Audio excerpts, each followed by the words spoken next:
La cama de piedra. Cuentan que a inicios del siglo pasado vivió en Tula Hidalgo un rico terrateniente que se llamaba Ponciano, al cual la gente del pueblo le había tomado aprecio, pues trataba bien a los cientos de peones que tenía a su servicio. En las épocas en que don Porfirio Díaz era el presidente de México, se le ocurrió a don Ponciano la idea de construir una gran casa en el centro de la villa de Tula, para lo cual utilizó muchos indígenas, quienes trasladaron las grandes piedras requeridas para la edificación desde las colinas vecinas. Con mucho trabajo, los peones cargaban en mulas y algunos de sus propias espaldas los pesados cantos, cruzaban por el recientemente construido puente Rosas, pues era la única vía por la que podían cruzar el caudaloso río. Por esos días, uno de los trabajadores que se encontraba sacando piedra en el cerro encontró enterrada una enorme lápida de basalto.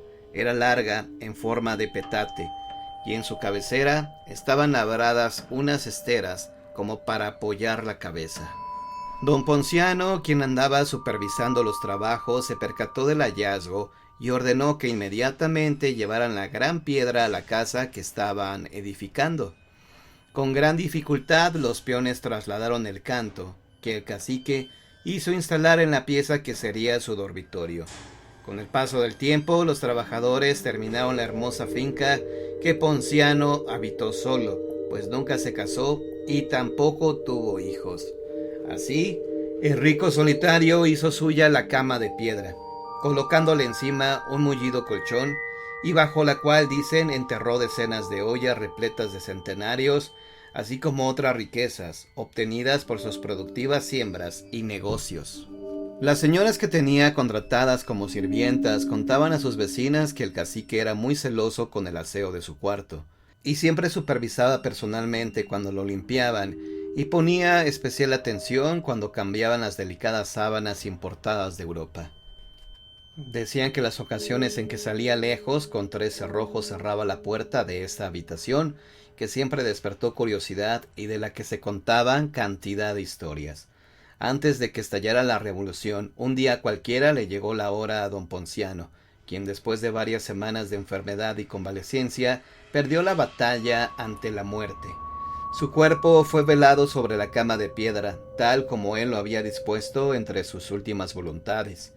Ahí instalaron el ataúd de quien en vida había tenido el aspecto del Quijote de Cervantes.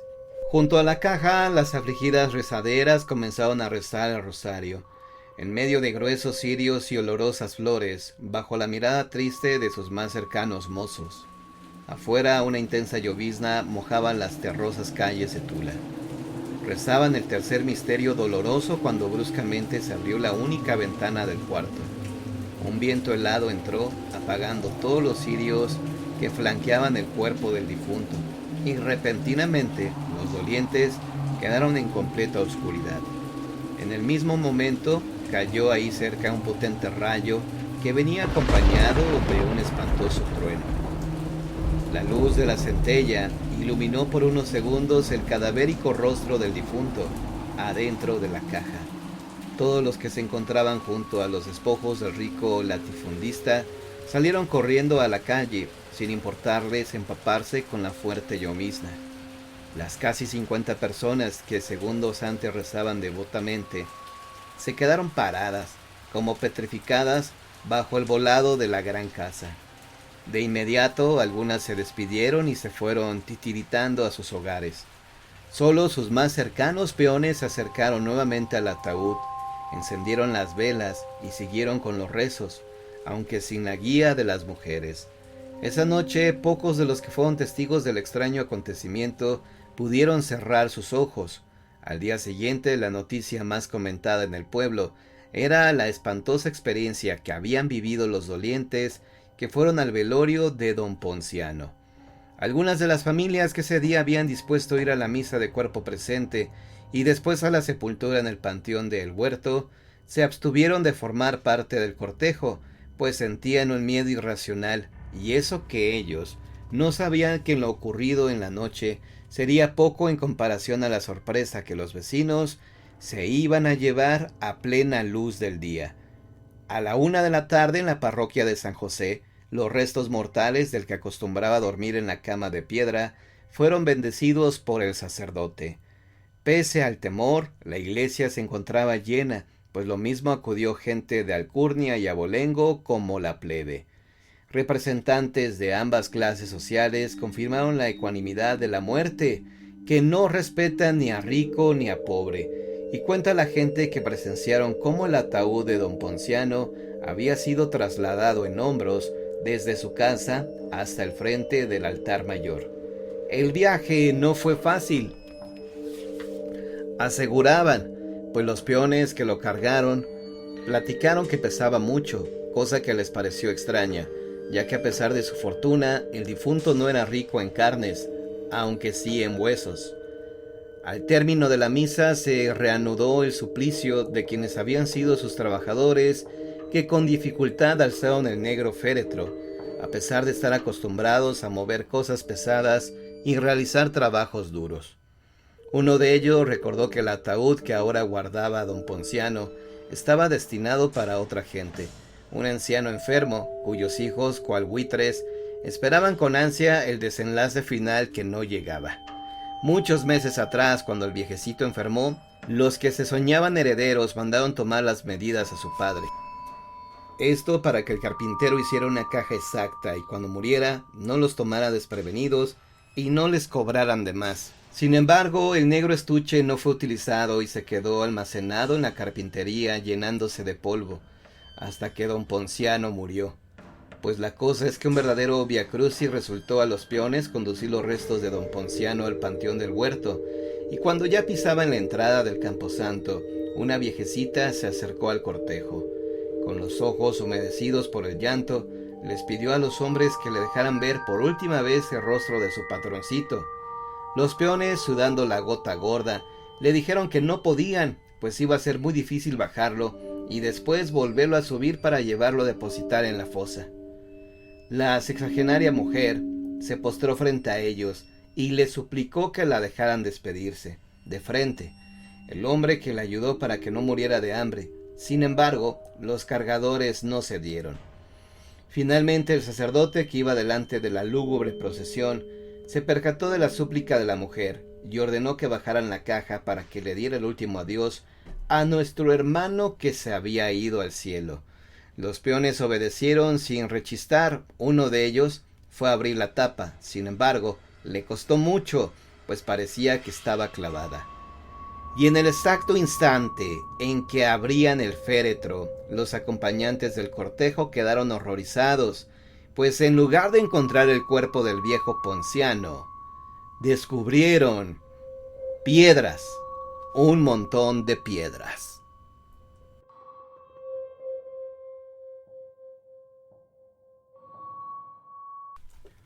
Se convirtieron en piedra.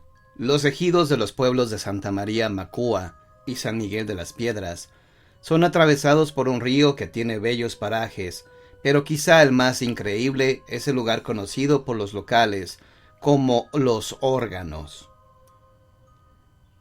Su nombre lo adquirió debido a que el lugar existen decenas de extrañas formaciones rocosas de cantera de gran altura que semejan columnas, piedras que según una antigua leyenda son ni más ni menos que los cuerpos petrificados de un grupo de peregrinos que perdieron la fe.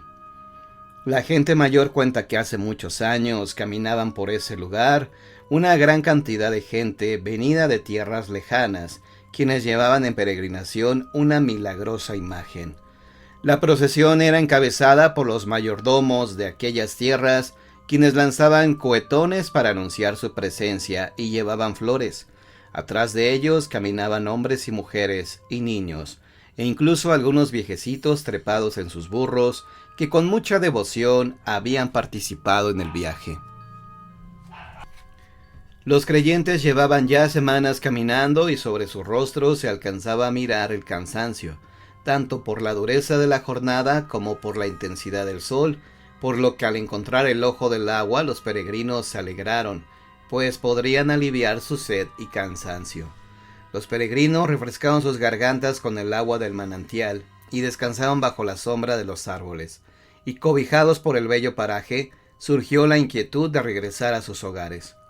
Uno de los hombres argumentó que ya habían caminado bastante, que aún faltaba mucho para llegar y que sería mejor regresar a su tierra y emprender la difícil travesía en otra época del año, menos agobiados y mejor preparados. Los ancianitos que los acompañaban, a pesar de que eran los más cansados, inmediatamente se negaron a tal petición, pues les dijeron que por la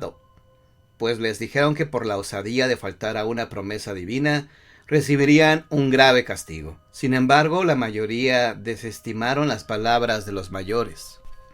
Agarrando sus cosas, los más jóvenes se levantaron de donde estaban y se dispusieron a partir, formando una columna, pero en el preciso instante en que voltearon hacia atrás para emprender el retorno, sobre sus cabezas se escuchó un fuerte tronido. Repentinamente el cielo se abrió, y de él bajó un rayo que se impactó contra los caminantes, quienes uno por uno se fueron convirtiendo en piedra. Solamente las víboras que abundaban en el lugar y los viejitos que se opusieron a la decisión de los peregrinos contemplaron el crudo castigo. Los viejos fueron quienes contaron a las nuevas generaciones lo que podría ocurrir cuando se falta a una promesa divina. Dicen que aquellas personas debieron haber vivido hace muchos siglos, pues era gente muy alta la que se petrificó, seguramente de las épocas en que la tierra estaba habitada por gigantes.